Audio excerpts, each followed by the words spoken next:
აგემსკავს შენ ამ სახელწოდებით კლუბ იუნიკში საქველმოქმედო ფონდ ჩემი სახლის აღსაზრდელებისთვის საქველმოქმედო ღონისძიება გაიმართა.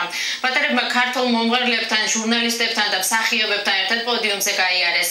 სასურველი ცნობილი ადამიანები ბავშვებმა თავად შეარჩიეს. პროექტის ავტორი საბავშვო ანსამბლ გვირილას ხელმძღვანელი ერნა წიფურია და მისი ქალიშვილი ნინო ჩიხლაძეა. ჩემი სახლის პატარებთან ერთად ღონისძიებაში ანსამბლ გვირილას ბავშვებიც მონაწილეობდნენ.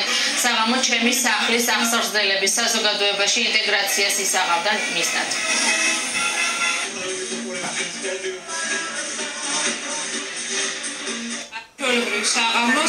საღამო ინტეგრაციული შინაარსის მქონე. მიზანი პაბლა ის არის, რომ ჩვენს გვერდით იყო უამრავი ცნობილი ჟურნალისტი, მსახიობი, მომღერალი, მოცეკვაო. დიდი მადლობა მათ, რომ ისინი ჩვენს გვერდით იყვნენ.